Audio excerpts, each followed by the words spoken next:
Welcome to DeFi Expectations. We're excited for another great episode. As always, none of the things that we discuss today are financial advice or legal advice. We're just talking. So, in physics, the observer effect tells us that the act of observation alters the outcome. What if the same applied to economics? What if the way we observe, measure, and engage with value, with assets, actually shapes the very future of wealth creation? Today, I'm joined by someone who's been observing markets longer than most of us have been in the space, maybe longer than some of us have even been alive. Matty Greenspan. He's not just a trader, but a translator between traditional finance and the future we're building. We're here to talk about quantum economics, real-world assets, the whale club, and how Solana-based QE could shift the paradigm of value itself. Great to have you, Matty. Yeah, thanks for the warm intro. Yeah, absolutely. And I've been following you since DeFi summer, but I'm very aware that your history goes back further than that. For people who don't know, can you just share a little bit about your background, how long you've been in the blockchain space, and what excites you, and what's your work and role with QE token? Yeah, absolutely. Well, I've been in the market since I was 13. I have a trader's license in the European Union. I've been in Bitcoin since 2013, and building quantum economics since 2019. So yeah, quite established at this point. Excellent. No, it's been exciting to see, because I've seen you on so many numerous content pieces. I mean, I've seen so many different YouTube videos where you do everything from like trading analysis. You've been on different news outlets, basically talking about like the trajectory of Bitcoin and things like that. I guess from like a philosophical point of view, like what kind of draws you to blockchain technology? Is there some kind of resonance you see in this community with your values or with sound money? Yeah, absolutely. I mean, blockchain is well, the internet itself is a vehicle of freedom and democracy, and it's a powerful equalizer. Suddenly, everybody has access to information at the speed of light, and it's a beautiful thing. We've seen a lot of wondrous stories of what that sort of access to knowledge can do. Blockchain is an extension of that, and it basically brings freedom to finance, whereas before blockchain, financial financial companies basically ran the world, and governments and banks and whatnot. And now, since Satoshi invented Bitcoin, we now have the power to own our own money, and that's been extended to true ownership of anything that has value on the internet. And so it's a beautiful thing, and it's something that is absolutely going to have a huge impact on the course of humanity going forward. Oh, I agree with you 100%, and the thing about it to me too is when I first got in original projects like Badger DAO during DeFi summer, and just starting to work a lot with Ethereum, which was kind of my main focus then. But meeting these very like libertarian OGs in the Bitcoin community and some of their belief systems and stuff, it really influenced me. But it was also like realizing, you call it the great equalizer, right? It's kind of hard when we get to a certain point in society where it seems like there's kind of like a monopolistic control of certain entities. It could be companies, it could be actually assets like that, the very money that our systems are built on. And it's hard because as long as you're building on this money that's essentially compromised, whether it's governments can print it out of thin air, whether it's already, the power and the control is already under the hands of a select few who actually manage these processes through governments, through whatever, to actually control these financial tools. it does feel like a bit of an equalizer when you have this currency come out of nowhere, right? It's like an alien produced it, this strange man Satoshi or woman, whoever, right? Non-binary individual, who knows, right? But like, we know. yeah, yeah, The the identity of Satoshi Nakamoto is known to those who study. interesting. Yeah, I'm actually not too familiar. In fact, until recently, and if there's anything you want to elaborate on, not that we're gonna literally dox the person on here, but like if there's anything you'd want to share about that, I'm still becoming more acquainted with Bitcoin myself, coming from the Ethereum community. When I got into these communities, I was in a completely different place, and all I thought about was, well, energy efficiency, and Ethereum must be more energy efficient. Now I'm learning Bitcoin solves energy problems in many different ways. But yeah, I'd love you to elaborate on that a bit. You got to research it. You got to come to it on your own. If I hand you the answer, it's not gonna be the same. But I have certainly published articles on it. There's just one name that keeps coming up, and I'm at this point 98.5% certain that is the creator of Bitcoin, and we know his identity. And yeah. Wow, fascinating. No, I'm gonna definitely take a look into some more of your work and see what I can how I can get started on this mystery for sure. No, I'm excited.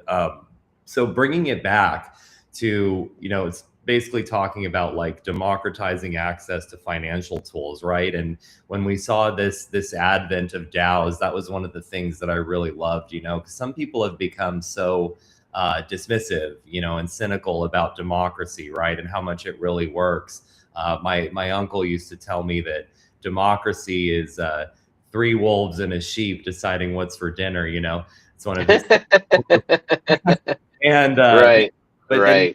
you look at the DAO model, and you look at how you actually have people with token communities influencing the direction of a project. You also have, I mean, even before tokens are issued, even before, when you just have a community and you have people coming together because they actually care, if you can imagine that, like not just because of the financial aspect, but you'll see people literally pour more hours than they ever would into any other kind of job just because they believe so much in what they're doing. So when you talk about democratizing reach to these financial tools, when you talk about that sense of community, can you tap into that a little bit as to how it applies to quantum economics?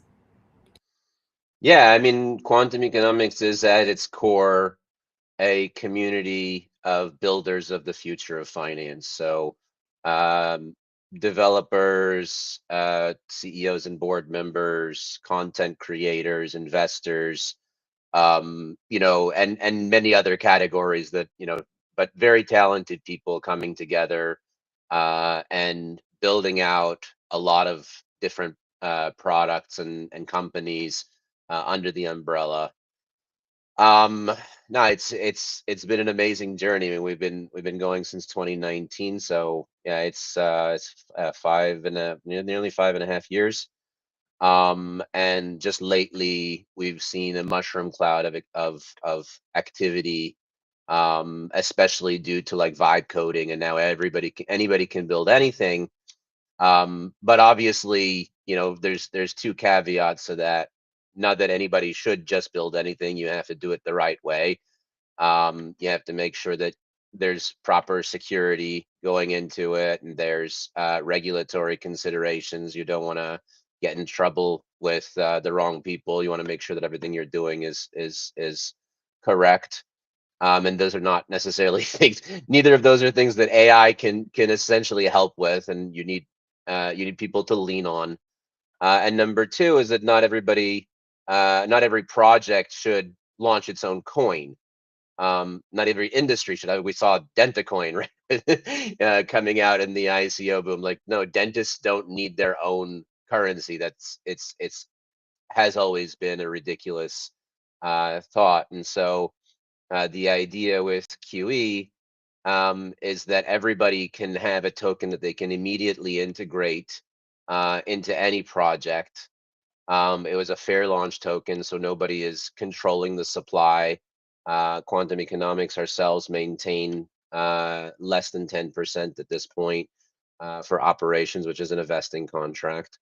And so anybody can purchase QE off the market, build on the platform, and enjoy from the entire network and all of the resources that are at our disposal collectively.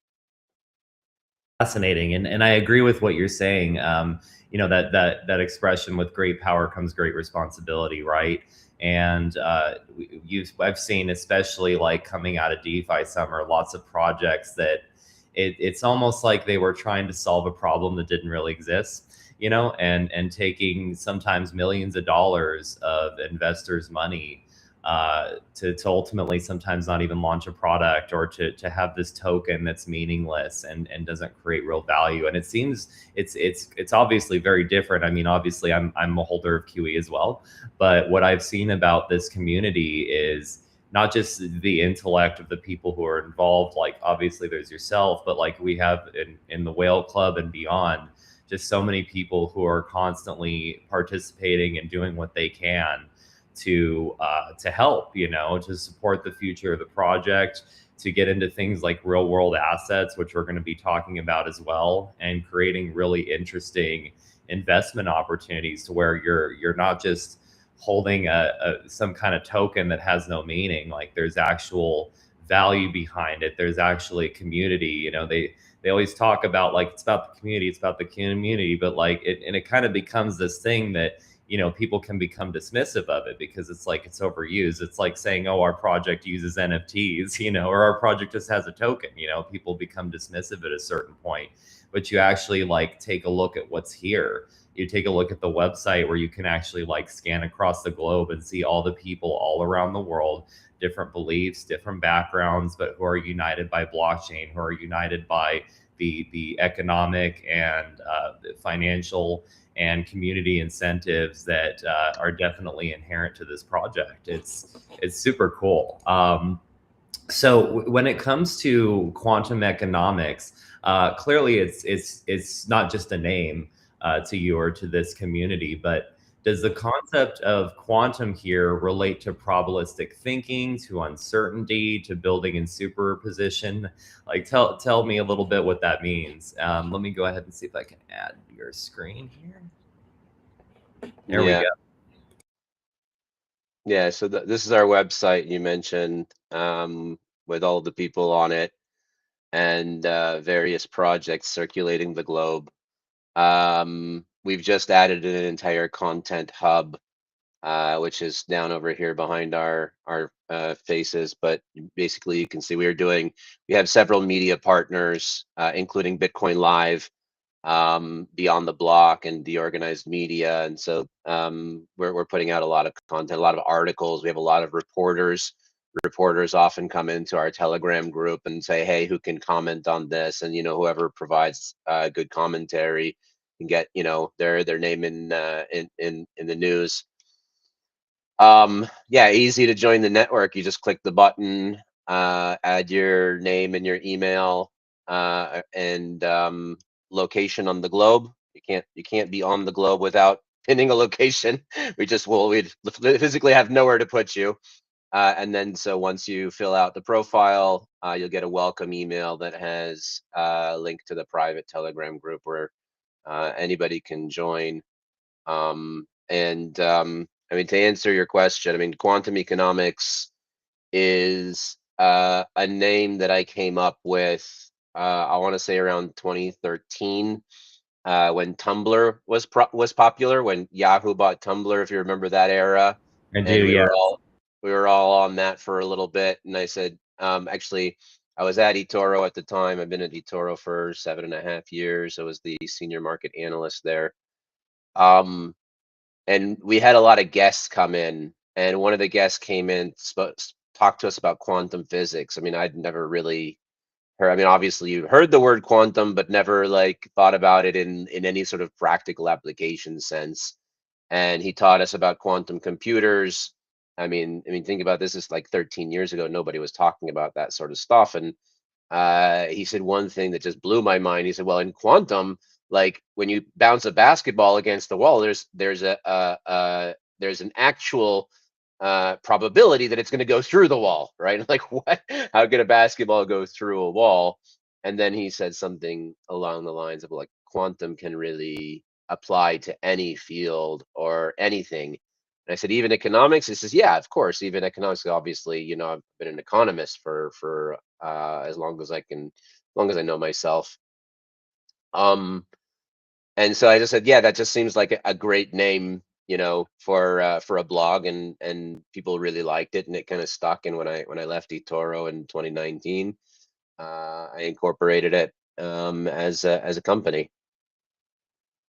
That's really fascinating. Yeah, my first foray into quantum economics, because you'll hear about it in passing. I feel like it's a great talking point for I heard it in like different kind of mysticism kind of teachings. I was going to well, actually, I was part of an AA group at one point, and they would the person who was running the group essentially had this speaker that he would always put on in these tapes and stuff called Dr. Quantum, Fred Allen Wolf. And he would get into things like the connection of the mind, your perception of reality, and so forth into quantum physics, right? And so I started to kind of look into that. And while I particularly like his point of view with regards to that, sometimes you can really go down the rabbit hole with I guess, how far people take that in terms of its applications and how scientific it really becomes at certain points. But your point is well made. Yes, when you bounce the basketball off the wall, there is a probability that it'll go through the wall. There may be a probability that the wall explodes into flames. It's a very unusual space to really explore, because you're realizing what it means for superposition. It's the idea that on the quantum level, at least, before it reaches the observer, the person who sees it, witnesses it, and all these probabilities, these possibilities collapse. Your things exist in a wave, right? And you're like, what the hell is a wave? You see the diagram of an atom, right? And you see the electrons flying around. And now that I'm like looking at the globe and thinking of this, the connection becomes a little bit more real with us kind of being the electrons around the globe, right? That might be one way to kind of think about this. But when you see the diagram, you see the electron in one position floating around or whatever, right? But the reality is the electron is in every position. It's Right. us observing it that collapses it and makes it into one. And that's a really fascinating concept to build a not just token project around, but a full suite of like financial solutions with a community behind it. Like, it totally makes sense what you're doing with this platform and with this token. And that's why I was like pretty intrigued by it, and I was like looking for my opportunity to get in, and was really excited when I finally did. So like we were talking about, this observer effect, measuring something changes it. How do you see users, holders, traders, analysts changing the path of QE by participating? I mean, not just the whale club, but beyond. Yeah, absolutely. I mean, every single participant in the network has an opportunity to change the network fundamentally and in their own way. And depending on what it is that they do, what it is that they're into, and how they interact with not only the token, but the projects that are building on it, or even create their own project. That now we've got the launch pad, and anybody can come in and hit the button, launch a project, and that just fill out the application here, and we take those extremely seriously and follow up with every single person. And we've got about a dozen projects in the pipeline that are still unannounced right now, where we're helping founders build it out, and giving them real guidance, because we've brought a few projects to market already. And yeah, and so everybody can use a helping hand here or there. And what people get by integrating QE is that every single participant in the network, every single person who's holding QE, becomes an advocate of your project, because your success is now their success. So we all tie our future together as a community. And so activity in the network, writing an article that's published on quantum economics, Twitter or Medium, um, just even engaging with a tweet or showing up to a space, that all contributes value to the network, and that value can be ascribed directly in price by the market, and it's a beautiful thing. Yeah, absolutely. I agree. And that's really interesting because again, you take something from the level of, you have things that are just meme coins out there and you have people in, Telegram rooms who are just watching this price bot go on and they're just they're shilling, they're doing their raids and stuff. But often there's not really real value being created. And that's very much the opposite of what I can say is happening with It, QE. Just as a person who's it's not only Fry, it's not only that there's no value being created. 99% of the time, it's value extractive, meaning that the people who come in, at the later stage are basically paying whoever set up the system. And that means like VCs are going to come in, they buy tokens before they ever launch, before people get a chance. And I even saw a recent analysis that basically suggested that the entire slump of today's altcoin market is only the effect of the deleveraging of the 2021 DeFi summer, where all of these altcoins were created by insiders and KOLs as a payday and a value extraction mechanism. And and the beautiful thing is that that cannot happen here. It's absolutely just impossible because it was done, as a fair launch, and there's nobody sitting there controlling supply. Anybody who bought tokens obviously is free to sell them, including myself, whenever they want to. And that should not be shamed. Obviously, everybody has, um, reasons to buy and reasons to sell. But the point in my mind, you say token or NFT or a stock or an ETF or any financial instrument, the point of it always should be to allow somebody to contribute value, money, in order to generate value, the creation of products and services, or the expansion of those products and services. And then when either to hold that value in perpetuity and watch it grow over time, or to extract it later on down the line once that value has been accrued. If you think about like Warren Buffett's whole thesis, like, you can't, time in the market is better than timing the market, right? You want to hold something over time. Um, and that's how you see the best compounded returns. But even for a trader, right? I mean, you can look at the chart of QE, right? You pull it up and say, okay, well, yeah, I mean, it started off over here, went up here, come down here, and we say, okay, here's a high and a low, and we definitely have people who are trading on this coin, buying the dips and selling the rips, and that's completely fine too.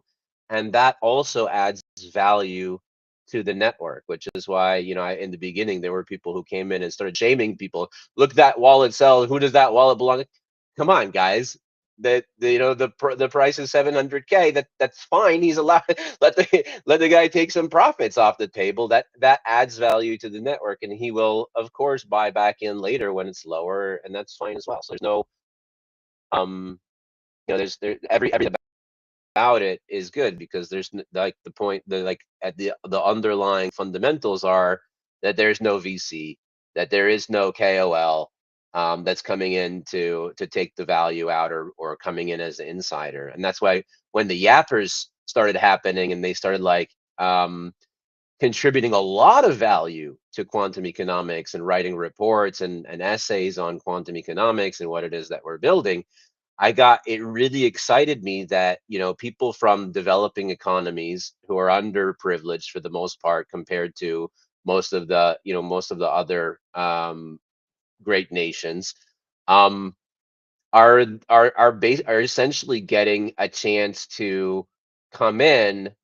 at a price point that is so early, and before any major KOL has even staked their flag and said, "Yeah, I'm supporting this project," are able to basically get in early and contribute value, and to see the fruit of their labor. So to me, it's just a beautiful thing all around.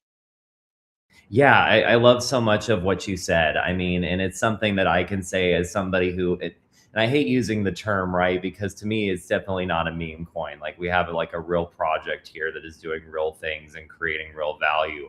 But when you compare it, right, to these, you talk about like these insiders who come in on various projects, and you talk about basically extraction of value, which is the greater thing than just wasting your time and participating in something that's, oh, we're shilling, we're doing this and that, but what value are we really creating to the space? But also, what value are we extracting from our holders who are coming in now, right? And we see these pump and dump tokens all the time. We have that New York City coin that was launched the other day. I mean, my God, like how is that? And they talk about a goal like combating anti-Semitism, and they pair that with the financial scam. You're like, dear God, like these people have no souls. But what you're talking about is basically being someone's exit liquidity, and nobody wants to be some insider's exit liquidity. It feels like real shit to have that happen to you. So what I love, I mean, I'm a recent addition to the community. It definitely still feels like an early time to come in, and like you were showing with the charts and stuff, like there's going to be highs and lows and all that. It's still very much like a community driven project, where you don't have ridiculous like KOLs coming in trying to pump it to the moon, so to speak. But that's kind of where the charm and the value lies. The other thing to me, and we've talked about this privately too. I said, the whole issue with any kind of token is people are kind of like ingrained in thinking the only way that I gain value from this project is ultimately to sell, right? I bought in low and I sell high, right? But it's there's another side of that too. It's like, well, if the value is the community, if the value is the relationships, if the value is the access to financial tools like real world assets, and we've got things like oil and so forth, properties that you can actually invest in through QE. I think that's pretty substantial. I was going to ask you though, as a Bitcoin OG, right? You had a lot of options in terms of, with your extensive knowledge, and with probably what I would say is definitely some Bitcoin leanings, in terms of preference. You had a lot of options in terms of like what network you could launch QE on. What would you say was the reason to choose Solana, in particularly working with Pump.Fun, and just what was kind of the reasoning there? Yeah, it's an excellent question. And initially we did launch on Base, using BankerBot, and basically it was launched through a tweet initially. And it became clear to us that the smart contract that was used by the bot was actually very flawed in its value extraction mechanism. And there was a lot of value extraction happening by companies and individuals who were not planning on ever being part of quantum economics or what we're building. And to me, that was basically a hard stop. I said, we can't have people coming in and constantly dumping on our community, just because they happened to be involved in a roundabout way through the creation. And so, Pump Fund, actually, the way that their fair launch is done, to me always seemed like the right way to do it. They're very ideological as far as, doing fair launches and how they should be done. There are creator fees. Those creator fees, so far, 99% of them have gone towards buybacks of the token. But the point is, and just that alone would not necessarily have done it. But the kicker was Solana's ease of use, right? Base is very complicated. If I try to, imagine explaining Base token to my dad, right? And it was like, okay, you got to have Ethereum and you got to have Ethereum on Base. He's going to throw up his hands. And I have no idea what I never understood that. To me, it was like, you might as well just have a different network entirely rather than, having Ethereum on Base. Like the moment I saw my MetaMask with Ethereum on Ether and Ethereum on Base were side by side, and them not being joined together, that was a moment when I realized that this is pure retardation. So not only Solana doesn't have that, it has extremely low transaction fee, extremely low latency. So for example, we have play to earn game, Quantum Smash. People can spend they can spend their QE in the game while the game is happening without us. I mean, there's two ways that you have play to earn. You either have the game itself has a wallet where you deposit money into the website, or the better way, more pure way, which is the way we are able to do it because of Solana, is that you hold it in your wallet. And this is actually extracting, connects my wallet and says, this is my balance of QE that's actually in my wallet. And then when you make a transaction, you get the phantom popping up, and you have to approve the transaction before it goes through.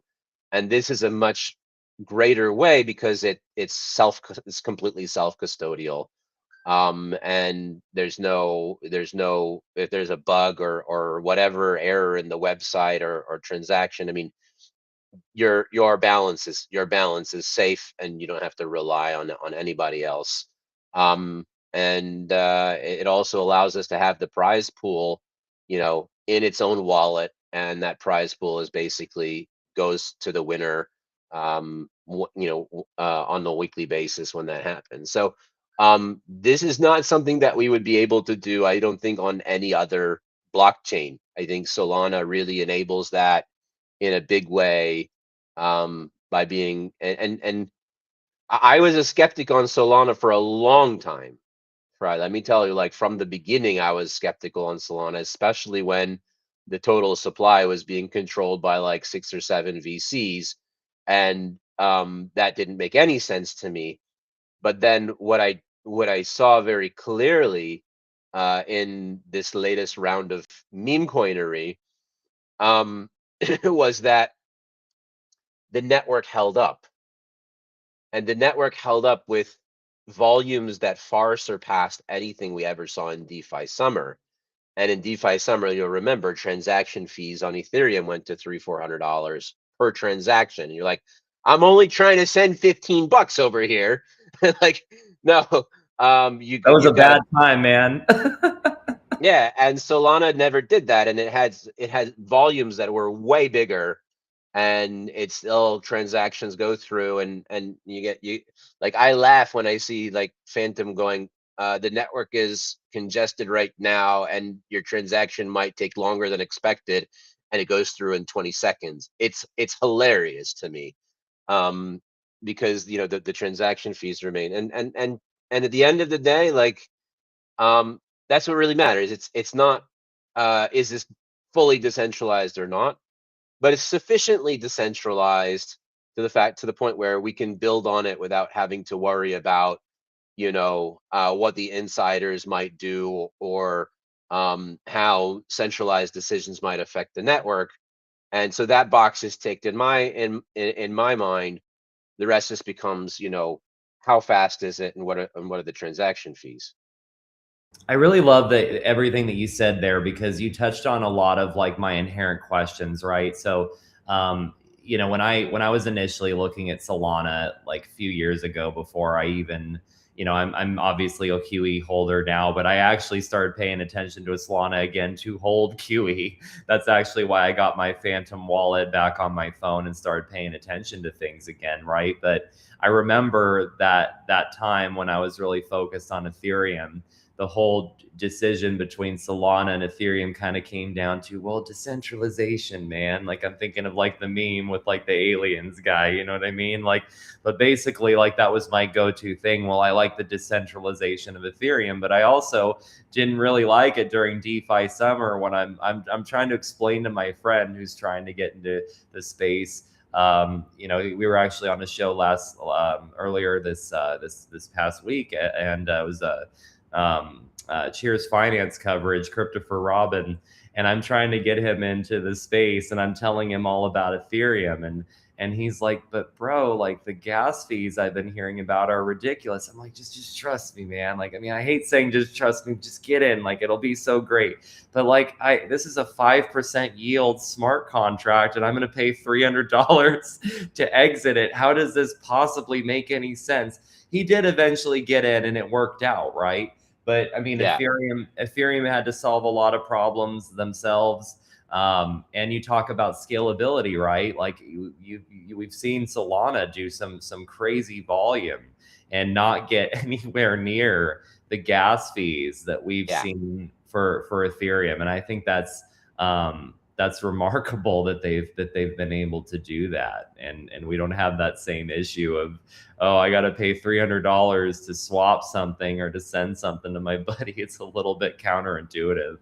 Yeah, and also like we're just getting started over here. I mean, in the white paper, you can see our full intention to build a wallet, you know, and then build our own blockchain. And so Solana is really it's a stepping stone for us so that we can get started. We can get started on something that works very well as we find product market fit on some of our core products, scale those up, and we can, especially you know with quantum assets and the RWA, we start to every client is not only an opportunity, is a learning experience for us to say, okay, this is the information that the client needs. This is how we present the information every iteration. We get a bit closer and closer to the truth where we can start thinking about building out an entire marketplace and you know doing that in the right way where we're scaling up with a solid foundation. So it's really about building the foundations.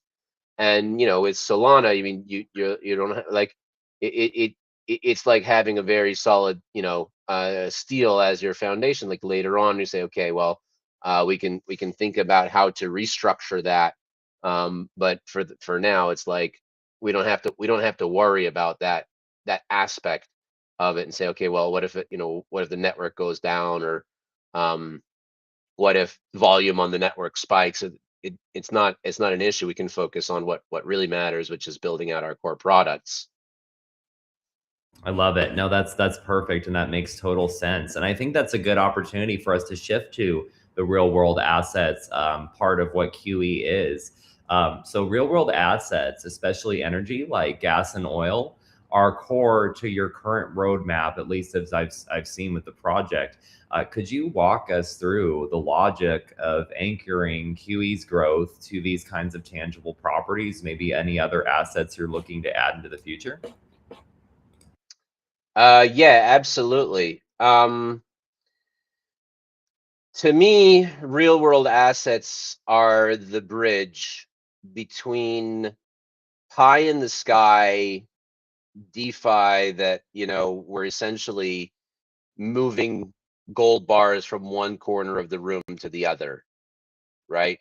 And there isn't any real value being created by 99% of DeFi protocols. It's just the transaction fees and you know people doing you know flash loans or whatever. That it's all really, it's just pie in the sky. And what real world assets do is they ground it in reality. So until people are you know able to use DeFi to back a home loan or a business loan, or something where they can use the financial asset to create something of value, then it really doesn't have much effect. Now, obviously, real estate is like the big prize that any kind of investor or serious person would say instantly, like that is ground, it's dirt, right? It's something that is real world and should be absolutely one of the first things, the largest markets to be tokenized, and would make sense. I mean, a lot of the financial world relies on that and is basically grounded in that. The 2008 financial crisis was living proof of that. You could see like the whole thing was about real estate and about mortgages and everything like that. And so that's the big prize, but the hurdles for tokenizing that market are at this point insurmountable. You can't tokenize a property. You can't tokenize an apartment building in Manhattan. I remember when the first time I heard that concept, somebody put out a video this project was doing. I don't remember what the project was called. They died a long time ago. But the idea of being able to own $3 worth of an apartment building, to me, really it resonated because it got exciting, because now you're opening up that opportunity that was previously only open to billionaires to everybody. And I still think that the world is headed in that direction, but the current regulation and structure of how property has to change hands, and the custody of ownership is preventative of blockchain coming in and revolutionizing it. And so any way that you try and attack that problem, you're going to have regulators that are going to come in and block you, and you definitely don't want to do that. When you do something like this, you want to do it in a way that makes sense and is regulatory friendly. Goldman Sachs and Larry Fink, um, you know, of BlackRock, they've all talked about tokenization, and obviously they've got very fancy lawyers that for $6,000 an hour can figure out how to make that happen for them. However, we have very good friends and fancy lawyers that are quite clever and figured out that, well, and also other friends that we all kind of pitched in this idea that we've been kind of mulling over on Twitter Spaces for years. And we found the apex asset, the absolute quintessential asset that would be ripe for tokenization and regulatory friendly at the same time. And oil and gas royalties are basically a source of passive income for high net worth individuals going back decades. The way it works is that you buy a property, not to build on it, but you buy it for the subsurface rights, basically what's happening underneath the surface, which is the drilling, the production of oil and gas. If you ever saw the series Landman, it really kind of highlights this and how it works. And owning a property is essentially, it's mailbox money. You don't have to worry about the production. It's none of your business. Obviously, the more wells you have, the better, because then if wells dry up or if they go down, you have a diversification. Um, but there's zero liability as far as the landowner is concerned, and it's just basically getting a check in your mailbox once a month.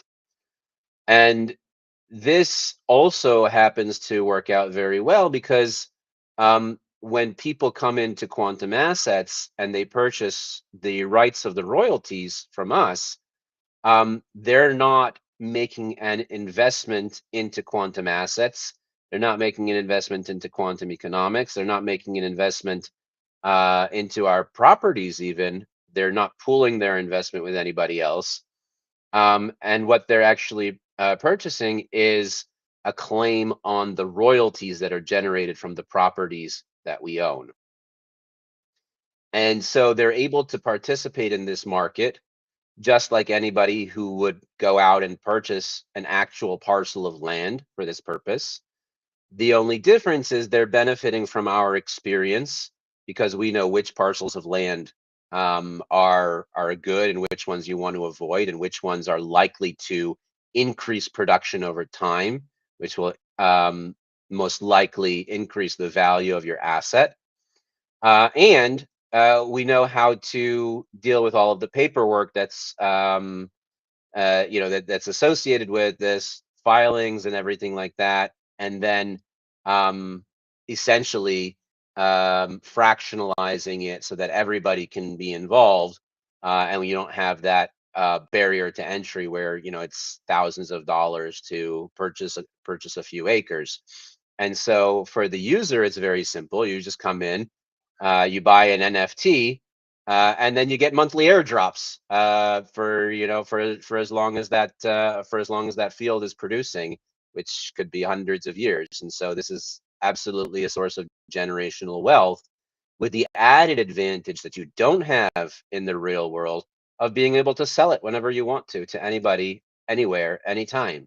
If you don't want to hold on to it, that's fine. I mean, it's a completely liquid asset. It's an NFT. You could do whatever you want with it. Eventually they will be used also, for creating loans and and that's how financial structures are built up. You can stake your NFT, in order to get a loan, and that represents a real world source of income, which with a steady cash flow. That's really fascinating. And I appreciate how comprehensive your response was, because not only did you cover another question I had, but you're also talking a bit about the history of tokenization, right? And it affects people at different levels. And I think a lot of us have kind of come to this conclusion at different points, either based on just thinking about it, like, Camilla Russo at it was actually Stellar Meridian. She had a talk where she was talking about we've tokenized everything, now what?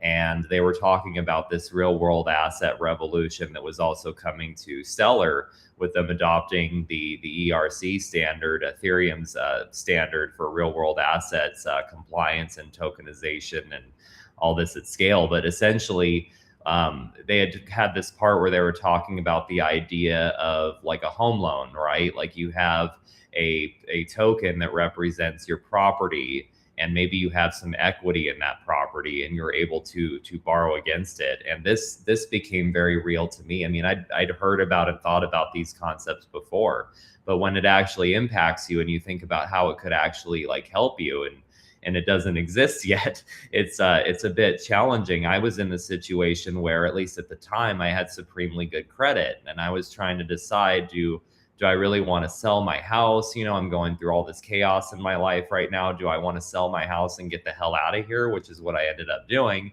Or do I want to actually like find some way, since I had 100K in equity in my home? I'm like, why can't I have decent like credit. Why can't I just like borrow against the equity in my home? Why is there nobody who will help me with this?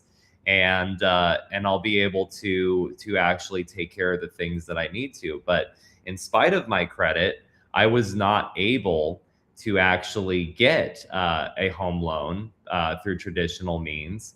So I had to actually like look into other kinds of solutions, and it was bothersome to me, because I thought, if only I could just solve this problem with decentralization. If I could tokenize my home, put it on the blockchain, people knew that there was equity inherent to it, surely somebody, a collection of people, would be willing to provide me some kind of loan, because it's collateralized by my house, which has much less money, or much more equity and much more value than even I was trying to seek at the point. Long story short, obviously I didn't get the loan. They would always use this crazy math to explain how I wasn't qualified, etc. And it sucked. And you're like, why can't they find solutions to this at scale? But you brought up the inherent problem to this, right? Is you're basically dealing with something that's inherently decentralized and something that is inherently centralized, like property ownership. And the way those two things work together is something that I don't think has been completely seamlessly integrated with a lot of opportunities yet. And if there was anything I was disappointed about with this talk between, Camilla Russo and this panel of people at Stellar Meridian, I wish they fielded questions, because that was going to be my question: is how do you actually do this at scale? You panel of experts, please tell me, with coordinating decentralization with an inherently centralized process. Think about the financial crisis you brought up as well. Think about when people were losing their homes because they were given loans that they should not have had in the first place. There were people pouring fucking concrete down their sinks. I mean, people were destroying their homes. So think about this. You have a home that has a certain value to it, but when's the last time it was appraised? You have an ongoing loan. How do you make sure the house doesn't depreciate in value? You have other elements of risk where you could have essential liquidation happen if there's a big market downturn, or if you don't have proper insurance, etc. But I wanted to ask these questions and I wasn't able to. But what I love too is to come back to your point, right? So there's two things. One is you guys are choosing to focus on actual real world assets that have a very tangible value to them. They are perpetually generating real returns. And it seems like, I mean, again, everything has inherent risk, and we're not like providing financial advice here, but it seems like investing in oil properties has a more it seems to be a safer bet than some of the other real world asset gambles that you could take out there. And also solving this problem with decentralization, because this is something that places like entities like BlackRock are trying to solve. And they have teams of lawyers getting $6,000 an hour or more to try to solve this issue. We've just got a bunch of people around the world, like you showed, trying to solve this problem, putting our brains together, and look at what we're doing. Like, look at these properties that we have listed and the value that's being created for this community. I think it's a beautiful thing. But here's the fun part, Fry, because you're talking about very grandiose kind of fundamental issues with how the world works. And I think that is true, and all of that is correct. But when you're trying to launch a product, what's infinitely more important is the granular level, right? Is like the what's in it for me, for the customer, right? Is like when a customer buys or makes an investment, they're not necessarily thinking about, oh, I need to make sure that this investment is done with the purest way. No, you've got cash in your hand and you want to see a return on it. You're afraid of the volatility of some of these meme coins or cryptocurrencies, and you want to get something that's a lot more stable, to the tune of 10 or 15% a year. That makes sense to a lot of people, and that's basically what we're doing here. More than we're doing it in the right way, is that we're opening up access to this market that was previously only available to a select few privileged individuals, and now anybody in the world can take advantage of that in a very simple and real way, through our website. So, to me, you have to look at the micro and the macro at the same time, and be sure that they align in a way where we can start out with these properties.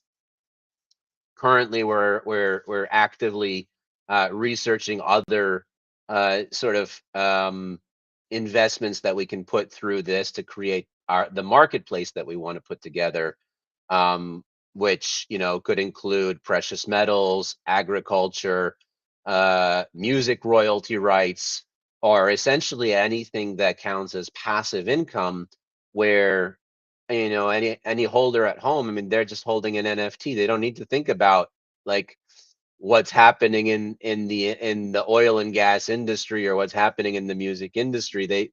All they're concerned about is ensuring that the money that they've put to work is working for them without them actively having to pursue it, which is what investing always has been and always should be about. I love it. And also what you're sharing about, like, it's the accessibility component, right? And just how easy it is to do this through QE. I think it's really something special. With regards to tokenization, and some of the things we've been talking about, do you foresee that eventually we will tokenize everything? Art, land, even data? Do you think it'll be easy for these things to be listed with QE? Are you planning to stick primarily with oil, or where do you kind of see the future going there?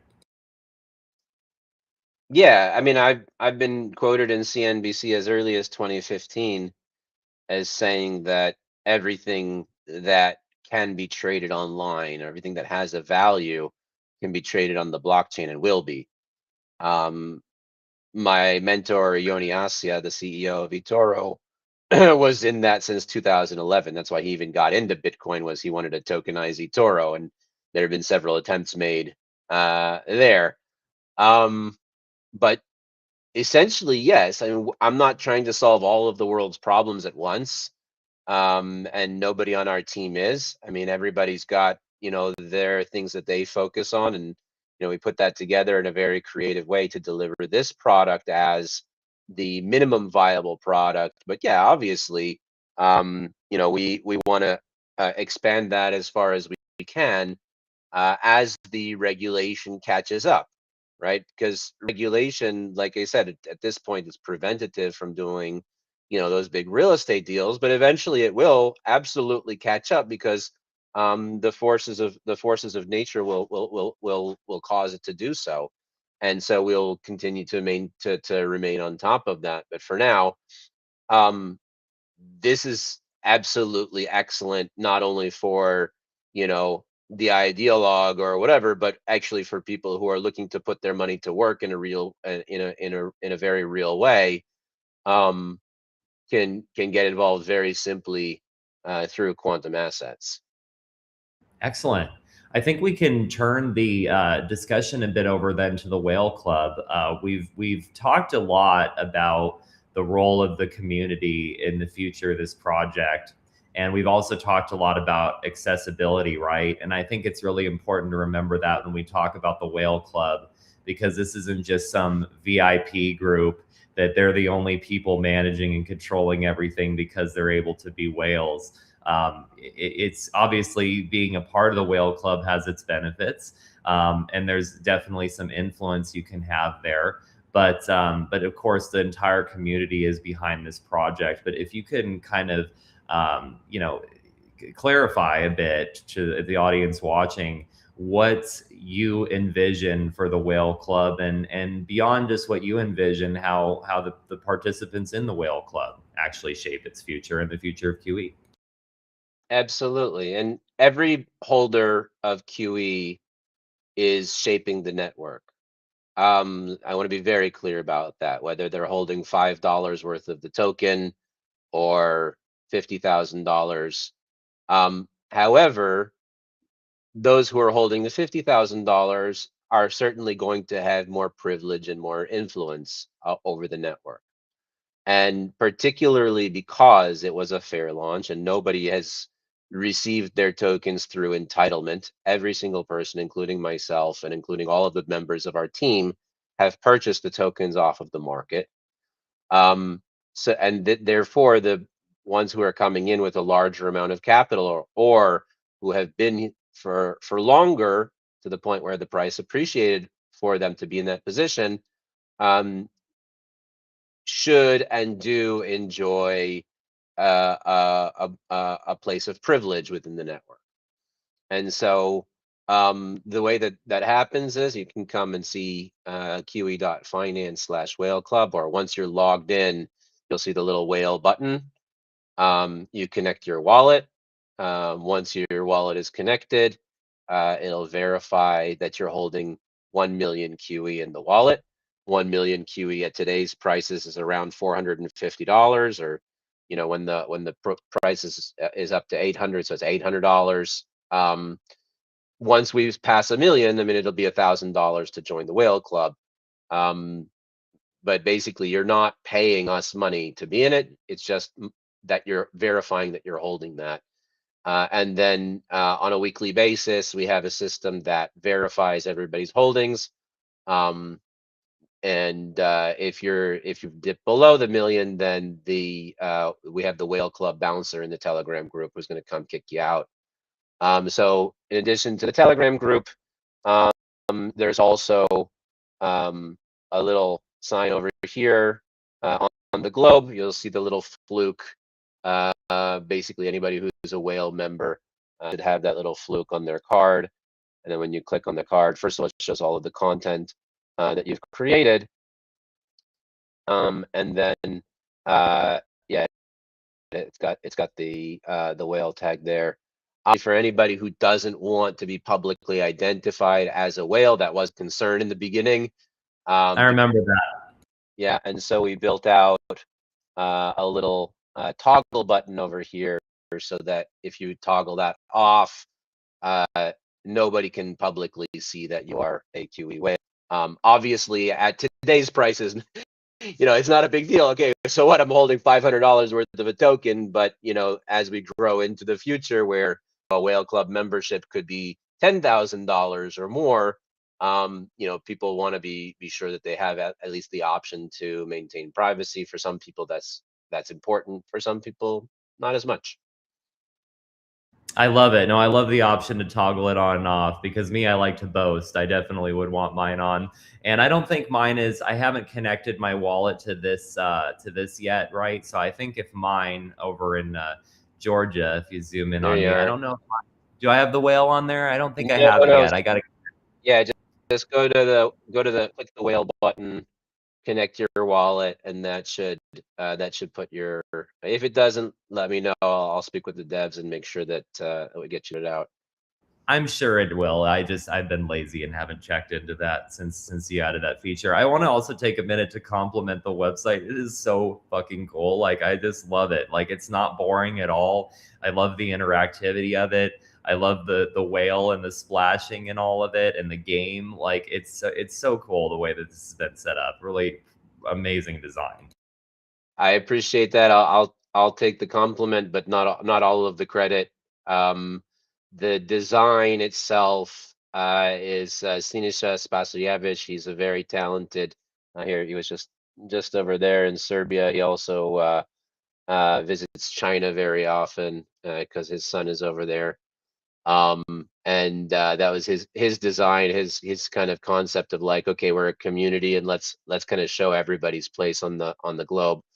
And so this is actually the fourth iteration of Quantum Economics website. We went through a lot of various iterations before this, and so you could see, over time, we continuously work and we continuously improve, and you can imagine. And lately we've seen rapid scaling. I think you can just think to yourself like how that's going to play out within the next 5 years and what it's actually going to look like, keeping on top of the latest updates and technology, and making sure that we continue to scale up and add very talented builders and utilize their talents in an effective an effective way where everybody can contribute value. And in the words of Lou Kerner, who's our head crypto analyst, a community is a marvelous place where when it's working well, everybody is able to get out more than they put in. I love that. Very wise words for sure. And yeah, again, just the design so on the nose in terms of the concept and everything, just done executed supremely well. And you hear about projects, iterating on their website, and there's never really any meaningful change. But it's not just the visual look, but also the utility of what you created here. It's definitely fascinating. And to think too, the current market cap of QE relative to projects that will be in the multi-millions, and they're just a meme coin. They don't have a great website. They don't even have that great of a community, or they don't have the value that's being created here. It's phenomenal to think a bit about what the future is going to look like for QE. And that's basically some of my wrap-up questions I have here. Maddie, if you can just tell me a bit about like what excites you most about the next phase of quantum economics.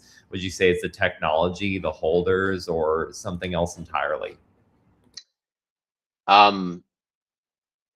Yeah, it was a lot of things that excite me very much. First of all, like I mentioned, is just everybody having the opportunity and watching people come in and start exploring the network and everything and say, okay, where can I fit in and where can I contribute? That to me is beautiful, watching each individual go through that and go through that journey, like yourself. It really excites me. It really excites me. And then seeing people find their place and going, yeah, all right, here's my spaces that I show up to every week. Here's, like, this is where I'm giving my opinion because I know something about this field. Or saying, okay, well, let me get a project going. Let me go and pick something up, bootstrap something completely new and exciting, and build something on the network. And my answer is almost never no. Actually, my answer is never no. The maximum I will say, and I do say it often, is it needs more work before we can come in and put our full backing on it and say, okay, let's think about this or that, and not to make unilateral decisions for anybody else, but to just kind of give people the tools and the understanding of this are some helpful suggestions that'll help them formulate how they want to bring a product to market, and how they want to what is the impact that they want to see, and how do you find a product market fit, how do you onboard your first few customers, right? And those can be very difficult things for some people, and something that we have a lot of experience with, and where we can share that experience in order to grow the entire network. I'm all for it. um Utilizing the QE token, I think, is an amazing tool for people, and that absolutely will give them status within the network. Um, and every project is going to use it in a slightly different way. I mean, you can read the white paper for some interesting ideas, granting access, or or special features, or staking it, or using it as the base currency within a game or something like that. But also, any business that generates revenue can always do, at the very minimum, buy back and burn. So saying, okay, X amount of our revenues are going to be used to buy QE tokens and burn them, which is exactly how quantum assets is structured, where 5% of every purchase made on the website is used to buy back and burn QE tokens. And the beautiful thing about that is it creates buy pressure on the token, and that buy pressure will never ever be matched with a sell order. So when people come in and they purchase $1,000 worth of QE, eventually they might sell it, and probably will, right? But when it's buy back and burn, that buy pressure is never sold. It actually adds to the liquidity pool, and reduces the overall supply, locking in a very strict deflationary mechanism, because no more tokens can ever be created, but tokens can absolutely be taken out of circulation, and often do.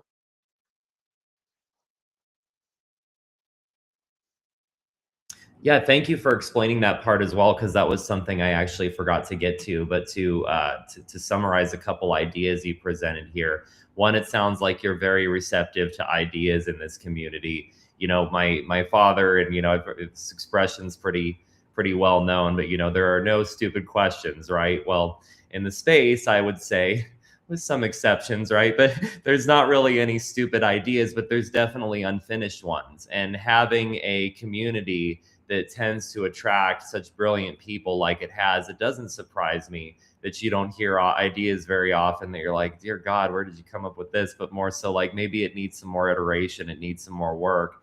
And as somebody with the experience you have, I mean, you're definitely somebody I would look to as someone who could give good advice on where something needs to go next to be investable, and beyond being investable, to be practical, to be useful, to be something that can actually benefit people. I think that's phenomenal. But to your point about this buyback and burn kind of mechanism, and you kind of answered this question for me that I wanted to ask, but in my Badger DAO days, there was a debate they had presented to the DAOs, right? And this was like my first foray into trying to understand some of these technical things, right?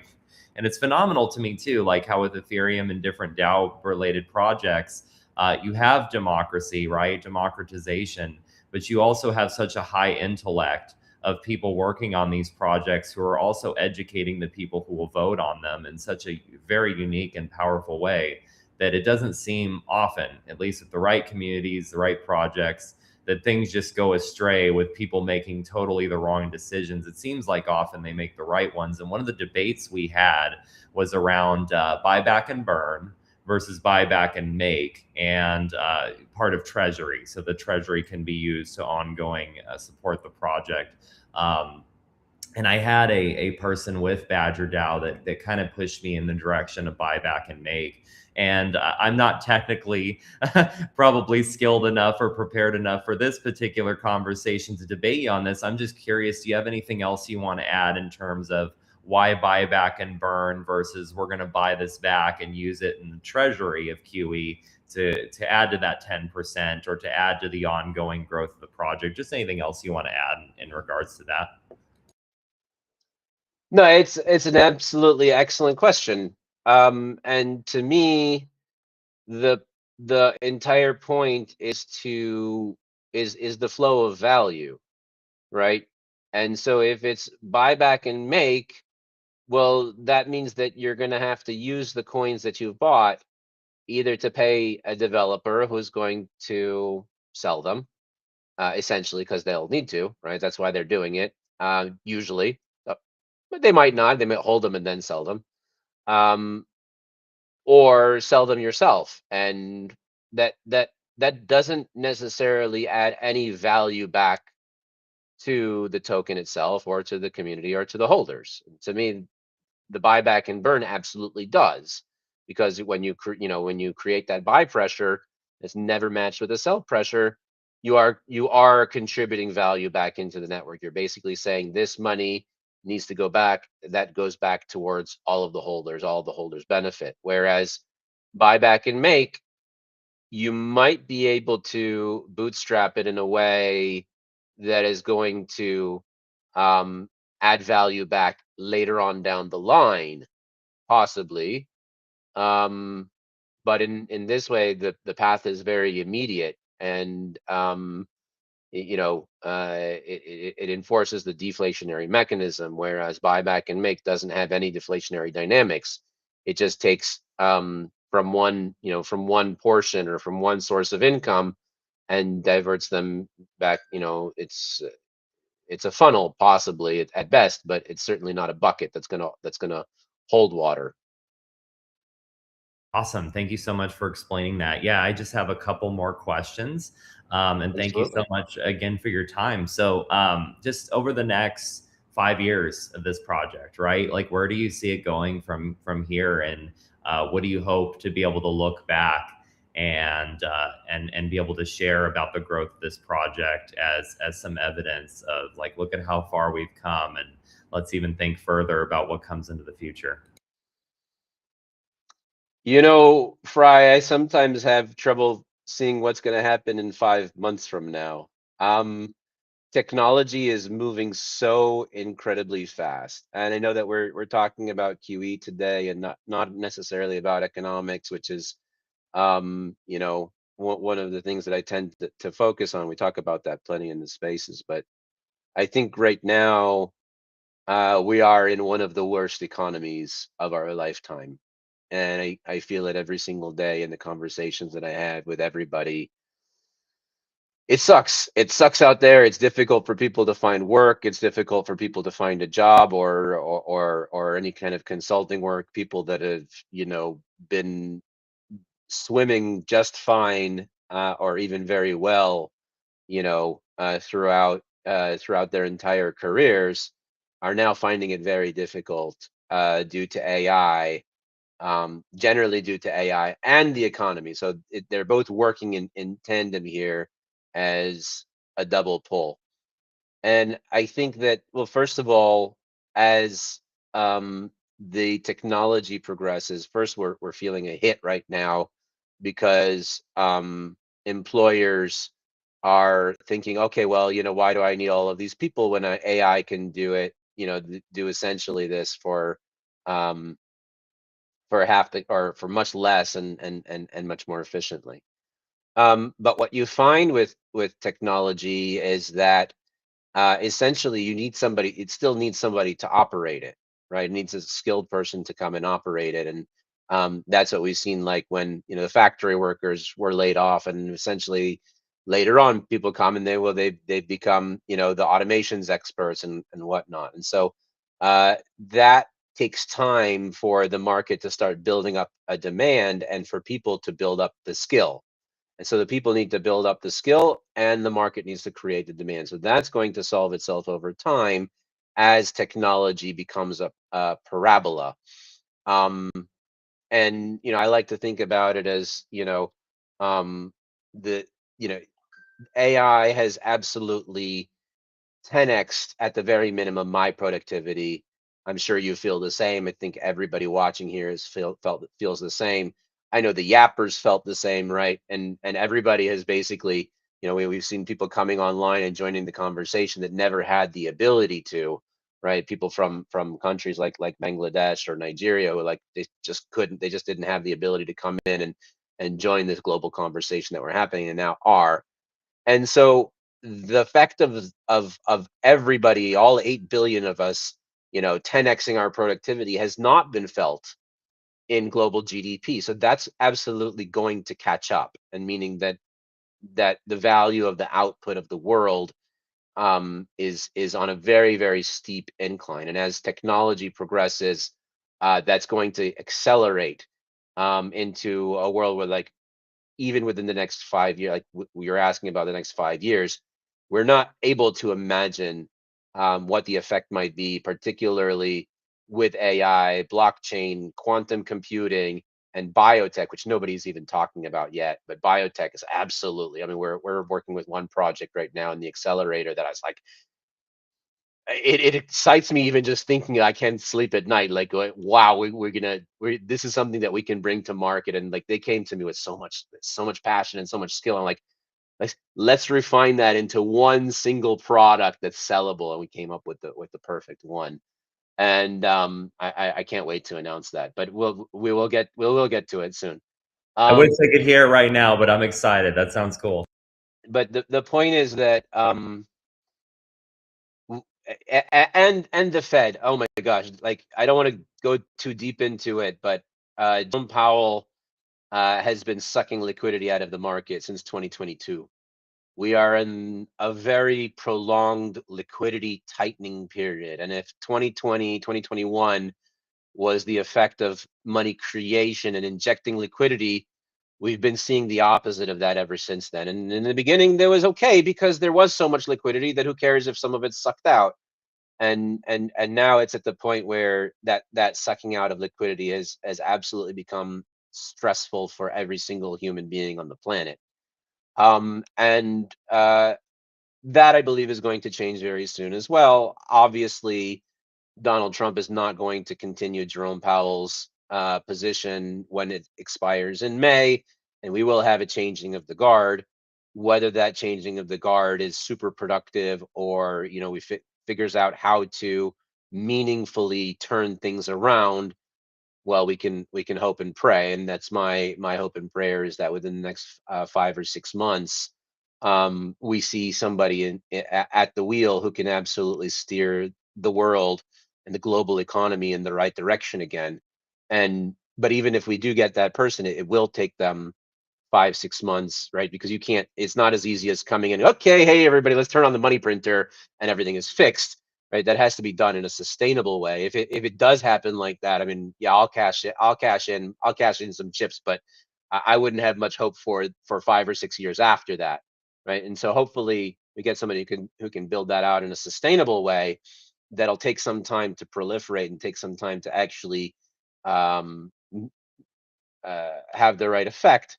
But over the course of the next 3 to 5 years, the world will be on a very steady pace and a very steady path that we can utilize the technology that is being created in a wonderful way that's going to help the economy as well. And for me, you ask where's QE and all of that?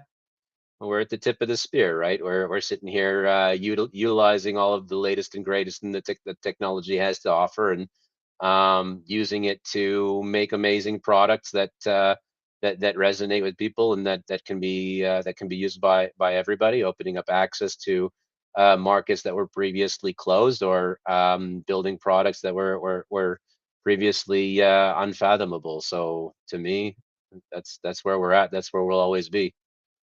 I love it. And thank you for that perspective. I think it's spot on because things will continue to change. It's hard to always predict the future, but it seems like blockchain and where QE is at with that and with real world assets, it's hard for me to see a future where it doesn't come out on top and blockchain doesn't continue to be the solution that it is to a lot of these financial issues that have caused a lot of people to change careers. Myself is a great example. I mean, people are constantly having to reinvent themselves in a world that is in some ways becoming less reliant on them and various skill sets that we used to need before. But AI also empowers us to do things we couldn't do before. I mean, before I went on this journey, now been to 10 countries, I was fearful of even getting on a plane. And it took things like support with AI, to actually help me deal with some of my fears, but also to deal with the planning that I needed to do to go to other countries, not just translating things, but figuring out tax things, figuring out LLC incorporation, figuring out train systems and navigations and so many different things. But it's a beautiful thing that comes from AI. It's also a double-edged sword, right? And it's hard to predict the role it will have in the future. But as long as we have people like yourself, like contributing positively in the space with blockchain, with Bitcoin, with Solana, with QE, that's what keeps me optimistic about the future. Because even if we don't always believe in the central banking system or some aspects of governments, we can at least believe in Bitcoin. We can at least believe in blockchain. We can believe in QE, maybe. So I'm pretty excited about that. Yeah, me too, man. It's an exciting world right now.